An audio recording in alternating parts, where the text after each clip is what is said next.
kita masih berbicara mengenai pihak-pihak yang mengambil keuntungan di tengah pandemi dengan berbagai cara, entah itu memasukkan hasil tes PCR, menaikkan harga obat, atau bahkan menimbun obat, atau bahkan melakukan pemalsuan seperti pemalsuan tabung oksigen.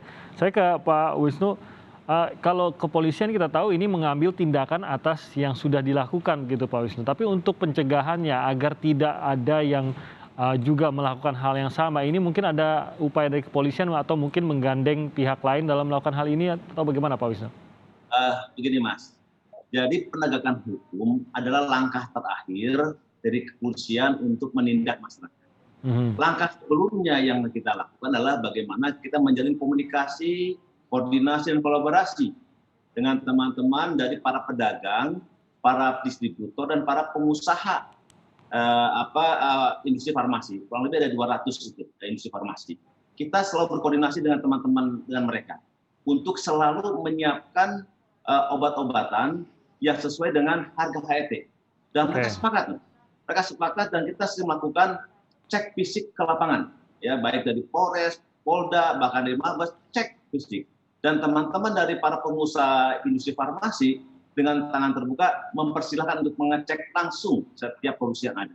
Jadi kita lihat dari bahan dasarnya mau jadi obat. Nah, kasus yang pertama kita tangani adalah kasus di pabrik yang ada di Sukabumi, di mana mereka tidak mau menjual dengan harga yang sesuai HT.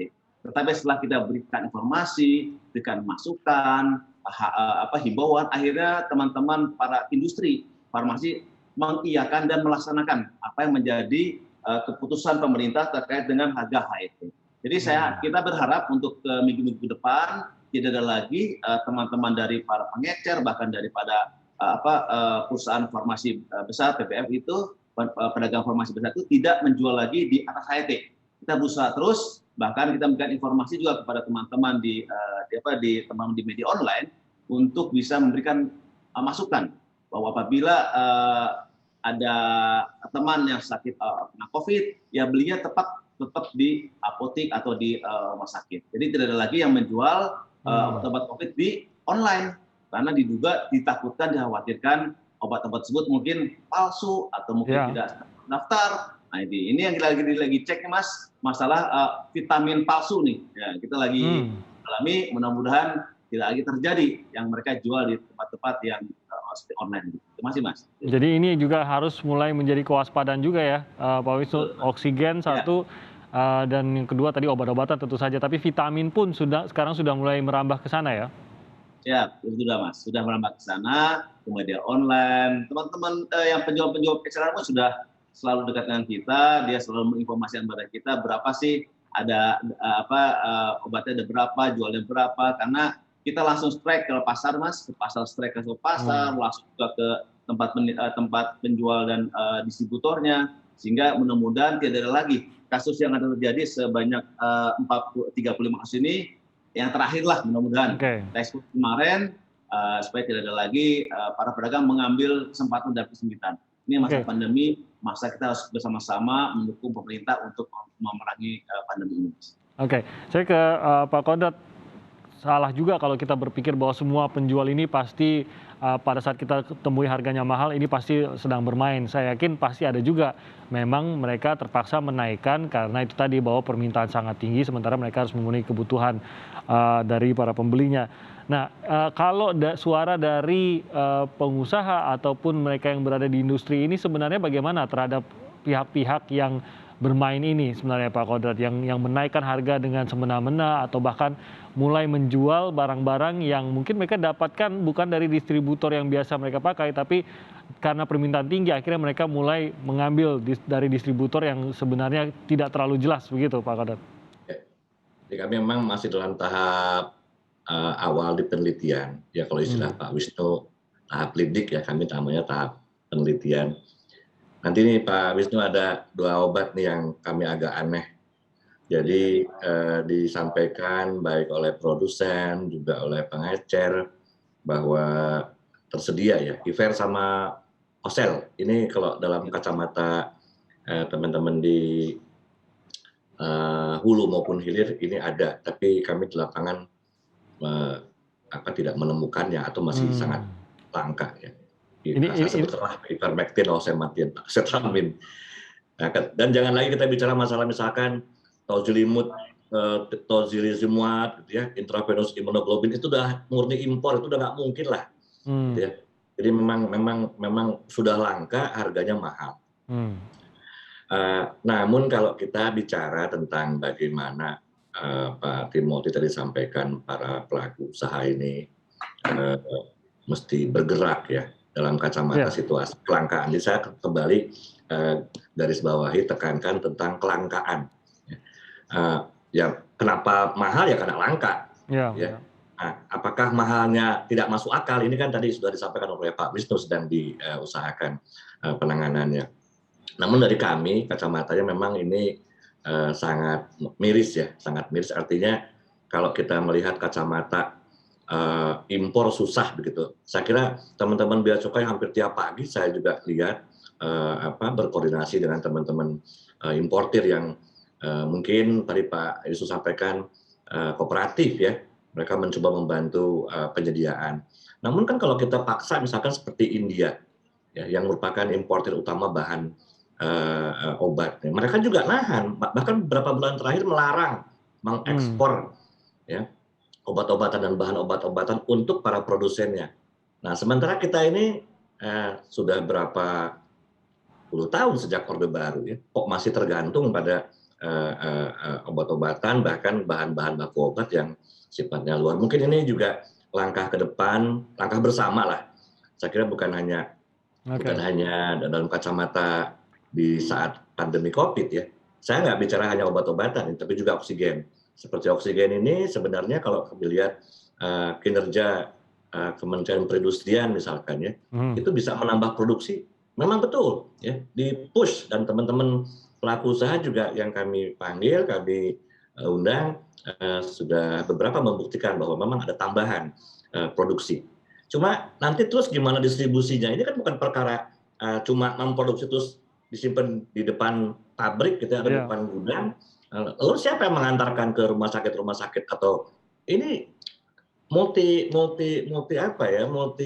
interest gitu. Saya kira juga Kementerian Perdagangan, Kementerian Kesehatan, Kemenperin, ini memang butuh duduk bersama. Kalau kami melihat bahwa upaya untuk menambah produksi itu ada, bahkan sampai mohon maaf ya, kalau saya pikir beberapa pihak menyatakan ini tidak pantas, misalkan meminta bantuan kepada luar negeri untuk membantu mengirimkan oksigen. Itu terjadi memang betul, dan itu adalah upaya untuk menambah pasokan karena langka ini ya.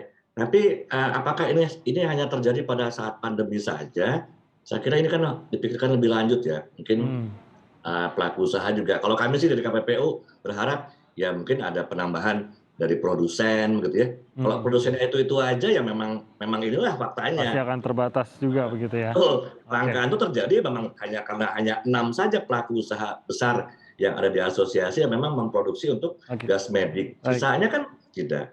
Gitu. Kemudian juga berkaca pada pengalaman ini Pak Timothy, pada pengalaman di awal tahun lalu ya tentang masker dan juga rapid test. Gitu. Kalau kita sama-sama berbuat, KPPU dengan teman-teman kepolisian langsung turun tangan terhadap masalah masker, juga masalah rapid test, kami tekan semua rumah sakit tidak menggunakan kewenangan mereka untuk membuat rapid test mahal. Toh juga semuanya menjadi murah. Nah ini yang sekarang ini yang tadi yang sampaikan Pak Ari, kenapa PCR nggak turun-turun? Nah kami nggak tahu nih, ya apakah mau kami lakukan hal yang sama dengan rapid test kemarin, ya kita tunggu lah. Boleh dilirik juga tuh Pak Kodrat untuk mendapatkan jawabannya. Oke, terima kasih Pak Kodrat. Saya ke Mas Ari, untuk membuat jera, apakah memperberat hukuman ini bisa menjadi solusinya? Ya, terima kasih. Jadi pemerintah kita, Peraturan Menteri Kesehatan dan juga ada Undang-Undang Kesehatan, sudah ada standarisasi yang tadi dijelaskan oleh Mas Wibowo dari KPPU tentang harga eceran tertinggi.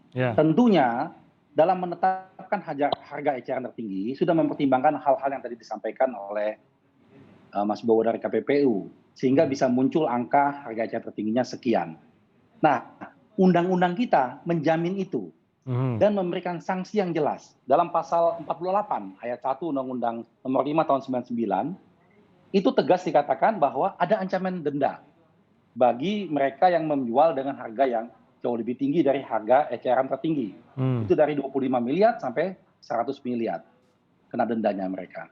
Nah, dalam peraturan Menteri Kesehatan kita juga tahun 2020 nomor 9, di situ juga sudah diuraikan bagaimana obat-obat yang esensial, obat-obat yang penting itu ada harga tertentunya. Jadi tidak bisa kita mengatakan bahwa ini oleh karena obatnya bahan bakunya langka, karena ini banyak peminatnya, lalu harganya bisa melambung setinggi-tingginya. Makanya itu sangat penting peranan pemerintah selalu mengikuti perkembangan tentang kondisi bahan baku, tentang kondisi kebutuhan, sehingga bisa menetapkan harga eceran tertinggi yang supaya masyarakat punya patokan di sana. Nah, khusus untuk Mas Wibowo dari KPPU, bahwa praktek penimbunan ini juga ada kaitan sekali dengan praktek monopoli dan persaingan usaha tidak sehat. Kita lihat dalam pasal 4 ayat 1 Undang-Undang 5 tahun 99, itu melarang pelaku usaha membuat perjanjian dengan pelaku usaha lain untuk secara bersama-sama melakukan penguasaan produksi dan atau pemasaran barang dan jasa yang dapat mengakibatkan terjadinya praktek monopoli atau persaingan usaha tidak sehat. Sebagaimana undang-undang dalam Undang-Undang Perdagangan. Nah, sehingga kita harapkan juga peranan kawan-kawan di KPPU supaya lebih memaksimalkan. Yang tadi saya sampaikan di awal, adanya kemungkinan dan indikasi itu sangat kuat bahwa pasti dimanfaatkan oleh korporasi-korporasi tertentu untuk melakukan satu upaya monopoli dalam banyak hal, misalnya apakah itu PCR atau itu apapun itu. Nah, KPPU bisa lebih jeli melihat ini dan melakukan tindakan yang tegas. Seperti itu, Mas Timothy. Baik, terima kasih. Kita pantau terus. Tadi Pak Kodrat juga mengatakan KPPU mengadakan penyelidikannya juga. Dari kepolisian tentu saja kita harapkan bisa terus membantu juga kita untuk memberantas mereka yang bermain. Karena kita tidak tahu pandemi ini akan berapa lama. Jadi mungkin sudah harus ada cara-cara yang lebih efektif, lebih kreatif juga untuk memberantas dan apalagi untuk bisa mencegah praktik-praktik seperti ini terjadi, jangan sampai masyarakat yang dirugikan. Terima kasih Mas Ari, tadi Pak Kodrat dan juga Pak Wisnu, terima kasih sudah bergabung bersama kami pada pagi hari ini. Semoga dalam kondisi sehat-sehat terus dalam bertugas. Amin, amin, amin. Amin. Terima kasih. Terima kasih semuanya. Kita